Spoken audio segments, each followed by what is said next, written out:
Welcome to the Building Master Builders podcast, brought to you by Master Builders Victoria. Since 1875, we've championed high standards and supported professionals across the building and construction industry.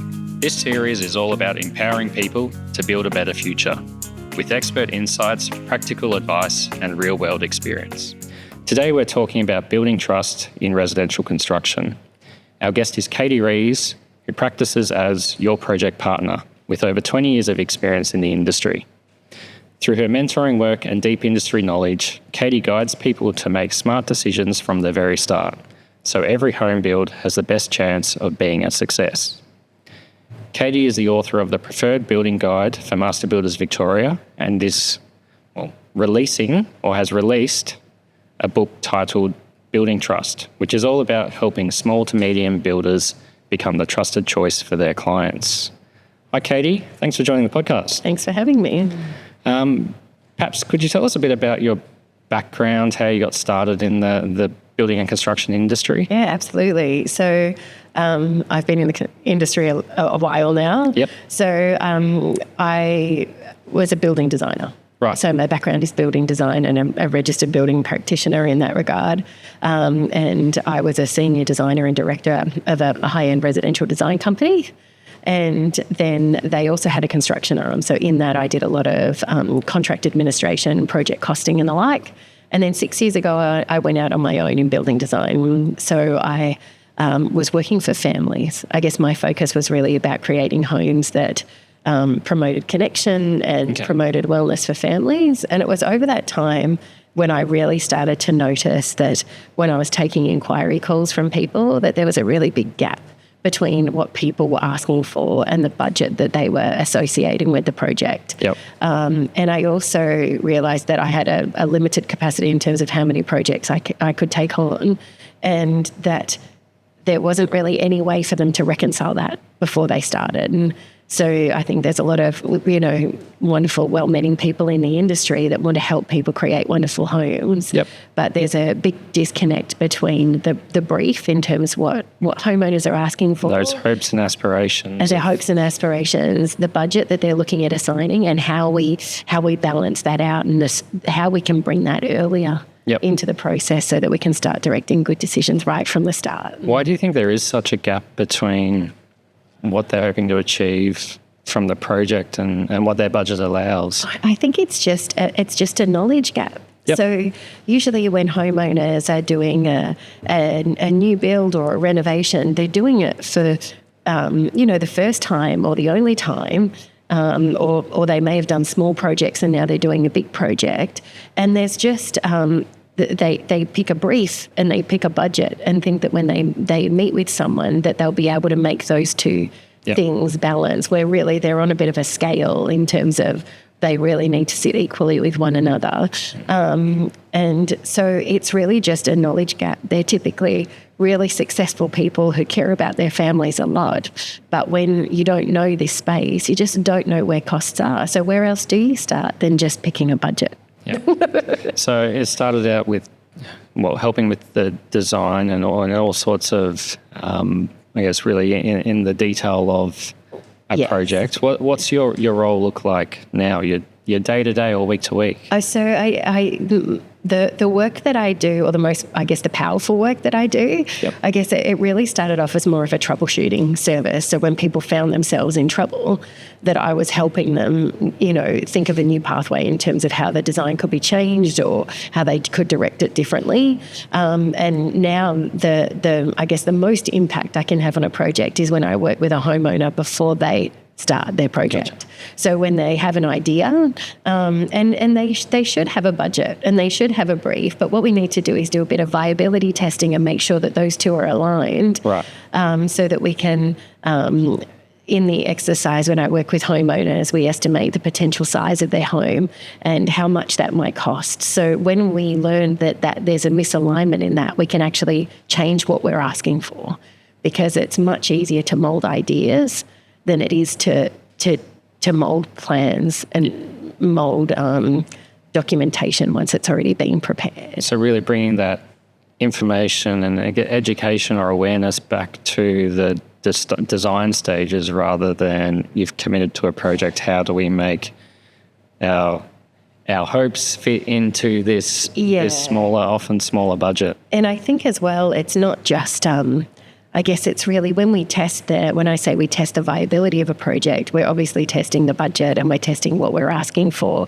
And that reads into its size, but it's also complexity and it's also style and how far we want to push the interior design, or whether we want to extend to improved thermal efficiencies above the typical standards, or passive house. There's lots of things that read into the potential cost of a project, as well as I guess I call it a pathway or the approach that you choose, whether it's through a volume builder or a project builder or a franchise builder or a custom build with full surface architect, or whether you're directing the design. There's so many different shades that we can actually choose that will impact cost and what we're achieving. Yep. And I think one of the things that I filter through it, and probably one of the main reasons I got into it in the first place as well, is that I think that homes have the ability to impact the way that we connect with our families.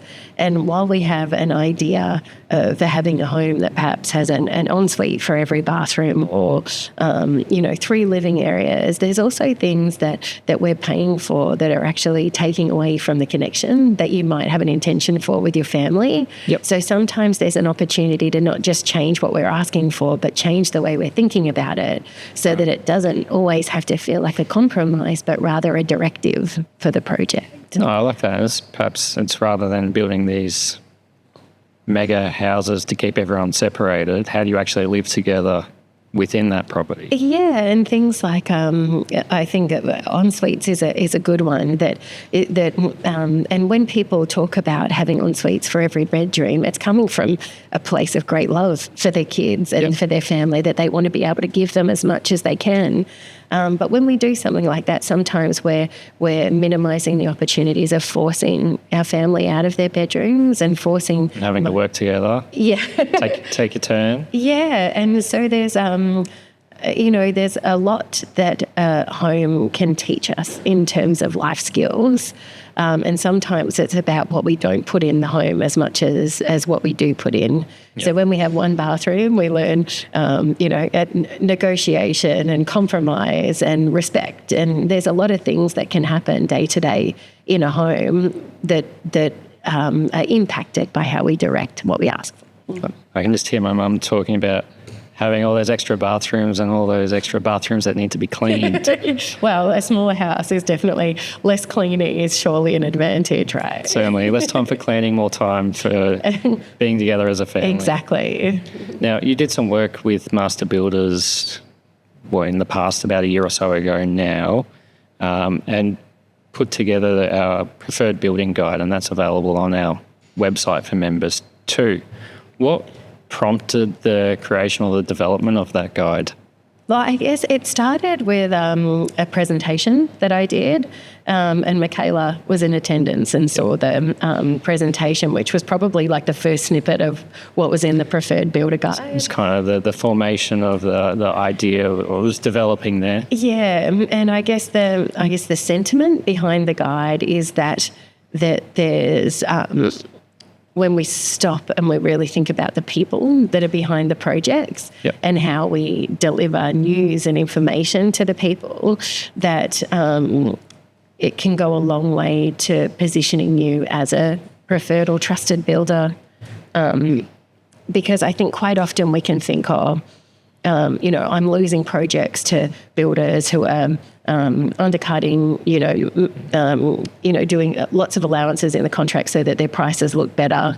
And I think, and sometimes that's true, but I think a lot of the time, one of the reasons, especially when I work with homeowners and I hear their stories on their side about the interactions with builders, that sometimes they're losing contracts because the clients don't go ahead, because they're losing, the clients have kind of learned that it's going to be far more expensive than what they anticipated and they don't go ahead. Sometimes they lose it to other builders, but it's not always for cost. Okay. I think that there are times, especially at the moment, where I think trust is probably our biggest currency. And if we can work in a way where we're actually building trust with the clients and they feel trust that we're going to take care of them and take care of their project. That you understand what they're trying to get out of this project too. You understand the pricing, you understand how it was developed, you understand how the build will unfold, like when you're going to have meetings and you know that when you call them that they're going to call back. Yep. So I think sometimes it's the builders that do a better job of having some empathy and really stepping in the homeowner's shoes and saying, like, even though they know how the build will unfold, we really have to have ways of communicating that really well so that the homeowners can feel safe and they can feel secure. And the builders that are doing a better job of that will often are the ones that are receiving the contract, even if their contract is more expensive than a competitive builder. It's about being someone that client is comfortable working with, comfortable. Here's our life savings in some instances. Yeah. We're going to do the right thing by us too. Especially with the cost of building, it's such a huge investment that homeowners are doing. Yep. And if they've met with 2 or 3 builders and one evidently made them feel much safer and much more protected, then they're the front runner regardless of where their project was sitting for cost. So I guess in your words, what does it mean to be a preferred builder? I think a preferred builder is that when I think a preferred builder is when a homeowner is thinking about which builder are we going to use for this project, then it might, you're at the top of the pile when they think of all things considered. All things considered. Dollars are important. They're looking definitely. at 100%. But when we're looking at it and they're going, we could save $30,000 with this builder, or this one's $30,000 more. But I understand the pricing and I understand how the process is going to work. And I think it was that quote where they say, and I hope I get this right, but they might forget what you say, but they'll never forget the way you made them feel. I think it's a Maya Angelou quote. Okay. And I think it's particularly relevant here is that when you're meeting with someone and they might forget, the exact process, or they might forget the dollars that are in the contract, but they won't forget how they felt seen and heard in that interaction, and that's how you become the preferred builder. I remember that they walked away with confidence that you had a clear understanding, and that you gave them comfort in that, yes, we can get it done, and this is how. Yeah, and sometimes it's not even it's not always. I guess it's and they felt confidence in you to even. Reduce cost if it's needed. Like you might have come to them. Here are some alternative materials. Yeah, and we've really thought about, we know that this is coming in a little bit higher than you anticipated, but we've thought of some ways that they have the potential to reduce costs, and really let them know that, and we think that these can be done, without compromise to the livability of the home. We want to help you see that this is a way forward and not a potential disastrous choice for your project. There's a lot of fear perhaps amongst clients or customers when making decisions about future projects or their home. What are some of the biggest fears that homeowners might be facing today? I think the fear of just spending so much more than they anticipated. Yep. And I guess that's what's happening at the moment, that they're quite often they're entering a project with a budget in mind, but when that budget isn't aligned with the brief at the start, then evidently somewhere down their line they're going to learn that it's going to cost a lot more than they anticipated. So I think it's a fear of paying more than they want to, or so much more than they want to that it's going to compromise their livability. Yep. And also it's a fear of being ripped off. Yeah. There's a fear of escalation over the build, that even once they choose, they go, everyone tells us that it runs over and it's going to cost even more. Take longer, into the build. Yeah. So I think that there's a fear of really stuffing it up, if to put it politely. That's it. No, that's fine. Yeah, and choosing the wrong people, being kind of taken for a ride. I guess that's where the work that you do comes into it is about making sure that you're partnering with people that are a good fit both ways, between the client 100%, because I think that a project isn't just the builder; it's a team of people that need to come together. So, and the first, and I call them the top bananas, but the top bananas are the homeowners, and so they need to be really clear about what they want. And aligning that viability to make sure that it is a viable option, what they're asking for. And I think that they have a great responsibility to choose the right team to protect their project. And they'll have a design team and a build team. And it's about how well they can all come together that really protects a project. How can builders better empathise with or respond to some of those fears that their clients may have during the early stages of engagement? Yeah, I think, that's a good question. I think it's really about, I think in the world in general, we're all a bit stressed, we're all a bit short for time. And I think it can be, it's taking the time to really stop and listen. Because I think that the builders are really good at coming in and telling, like, we can do this, we charge this is how it's going to happen. But there's so much talking and telling that we need to stop sometimes and just ask, how are you feeling about that? Do you know what I mean? Yep. And take the time to listen to their fears so that you can respond and put them at ease. So there's, I think there's... perhaps for clients, it might be the first time that they've gone through this process too, whereas the builders and the trades... They do it all the time. Day in, day out, they know year in, year out. And perhaps it's also then understanding that this is new for your client. Yeah, they don't know how it goes. Yeah. And even though you know how it goes and you can say to them, look, just trust me, we've got you here. We need to show them. It's not enough just to say, just trust me. We need to show them why they should trust you and why you're the right choice to be on their team and how you're going to look after them. Yep. But I think it's when we take a second to stop and ask questions rather than just tell. That comes from a place of, wanting to get on with it for them, wanting to get the sooner we get it done, the sooner we get it built. It comes from a place of wanting to do the right thing for them. But sometimes we just need to take a step back. It's a highly emotive thing for the clients to do. So as well as being high cost, it's high emotion attached to the process. Take a moment to listen. Isn't that why we have two ears and one mouth? Now, I guess, how can a lack of trust impact both the builder and the client in the long run?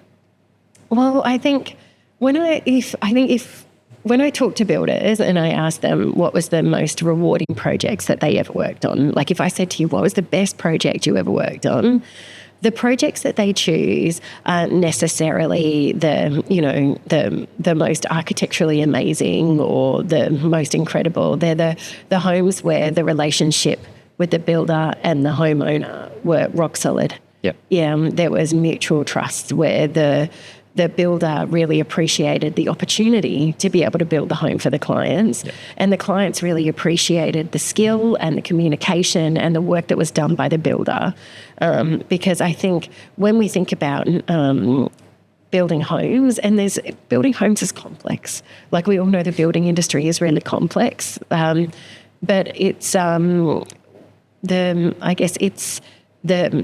we want to not only love the outcome, we want to love the journey. Yeah. And so I think the best projects for the homeowners and for the builders is one where there's a mutual respect and a mutual appreciation for the process.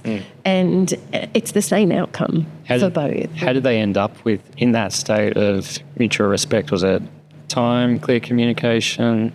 All of the above. Yep. There's so many things that read into it, but I think that there's touch points. So through the whole building phase, so obviously every building project is different, different complexities, different involvements. But so regardless of when the homeowners start reaching out to builders, there's touch points of trust. So I call them trust points.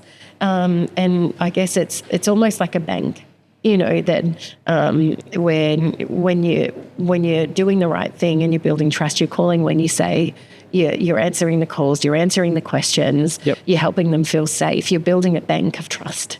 So when we build that trust, then if something happens, that we can apologize, and, building is difficult. There's always things that are going to come up.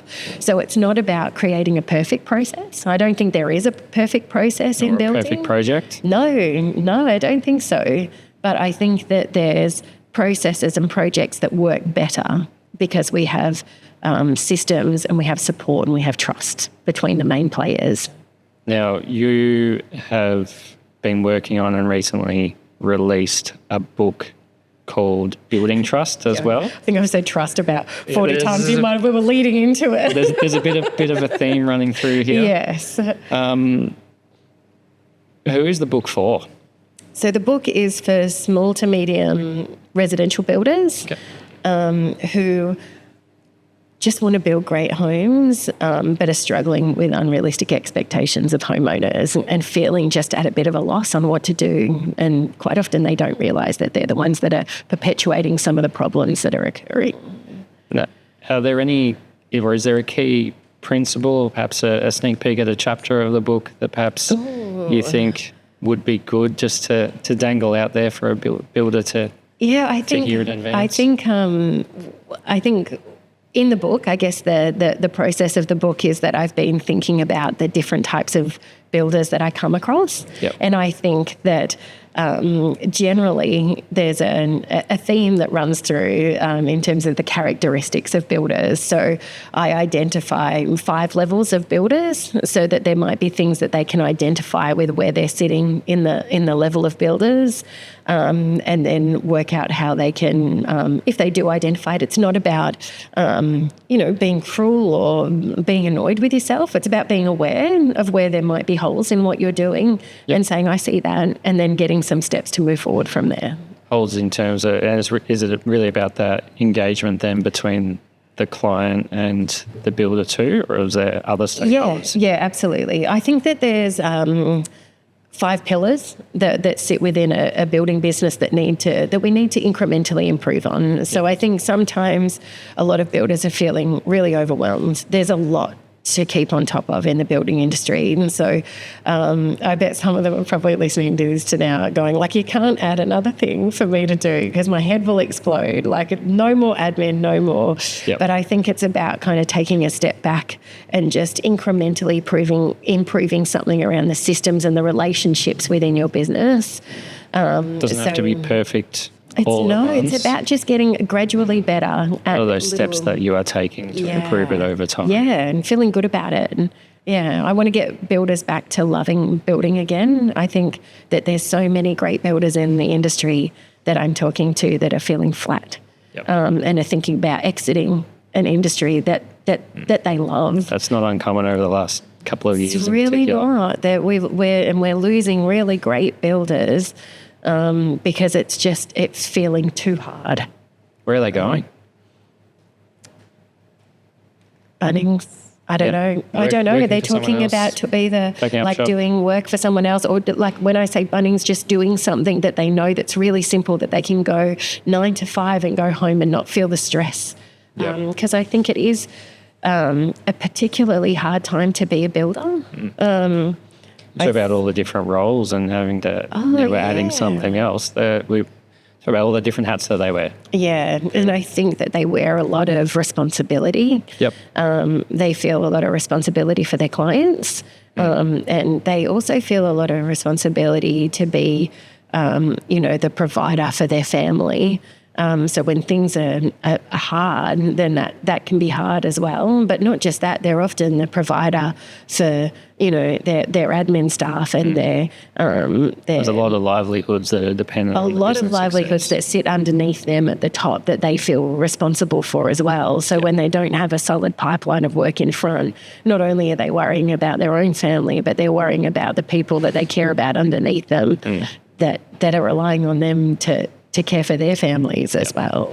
So we've been talking a bit about how there's a focus really on building trust with the client, but I can see that there'd be some benefits in the client having that trust in the builder. Oh, 100%. I think it's like, I think it's win-win because I think that we, as a building industry, are getting so compartmentalized. So we've got the homeowners, and then we've got the design phase, and then we've got the build phase, and we've got design teams and builders and homeowners. But ultimately, it's the way that they come together.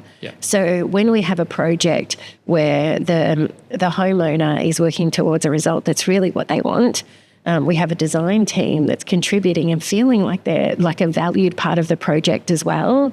And then we have the build team that get to come in and price a project that is, within grabbing distance of where the homeowner's anticipated for cost. Then it's how we come together. That's project. And when it works like that, when it works really well, then it's a win for everybody. When you've got all those different stakeholders that can actually get together and form a solution. Yeah. So I think we all want the same thing, but we're so stuck in our lanes that sometimes it's hard to get together. I see it also as by building that trust between the client and the builder and design team and whoever else as well, you can actually start to see that there's people behind these roles. And that's so true. And I say it all the time that I think that homes are about people, that they're made for people, and they're designed by people, and they're built by people. So what we need to do is really look after and talk to the people behind the project and make the project people-focused rather than outcome-focused. That when we look after the people and we look after each other, it can actually be a really enjoyable experience for everyone in the process. Yeah. Is there any advice that you would give to a builder who was just starting out today? Oh, that's a good question. I think my piece of advice would be that just be aware that building is about so much more than actually building. I think that they've chosen probably to become a builder because they've got the skill set behind it to actually deliver really good homes. But know that that's just one piece of of the puzzle, and the other piece is the people piece. So to look after, learn to look after themselves and to look after the homeowners. Yeah, I think to look after the business and the people piece just as well as being able to build things. I agree with you 100%. There's so many people who they're good on the tools, they're good at building, and then as they become more successful and their business grows too, they're having to learn on the fly how to run a business, how to manage a team of people. Yeah, and I think just when you start to implement things, implement them in a way that they're repeatable. So I think that I see so many young builders who are great at building and have a huge heart. They actually want to do really well for their clients, but it feels ad hoc. So I think it's not so much their ability to deliver or care for the clients. It's just it feels a bit messy and it feels a bit thrown together. So when you're learning things, try and focus on it, do it really well, and make it repeatable so that you can continue it. Very good. Now, anyone who's listening along, if they were looking to find your book or connect with you for some more insights, where's the best way to get in touch with you? They can just jump on my website or my Instagram. So my website is katierees.com, which is KATIEREES.com. And the book is available for download on the website. And if you're a bit of a dinosaur like me and you want to hold it in your hands, then give me a buzz and I'll put one in the post. Sounds good. Well, thanks for your time today, Katie. We can put a link to that in the description too. And thanks for tuning in to the Building Master Builders podcast. Today we explored how trust can shape the success of residential building projects, from understanding the homeowner fears to positioning yourself as the preferred builder in a competitive market. If you're a builder looking to strengthen client relationships, improve your reputation, or learn more about mentoring and resources available to members, our advisory team is here to help. You can reach out to us at mbassist@mbav.com.au or call us on 9411 4555 for expert guidance that's informed by real industry experience. And don't forget also, we've got a copy of the Preferred Builder Guide available on our website for members. It is a great resource for builders who want to stand out and build lasting trust with clients right from the get-go.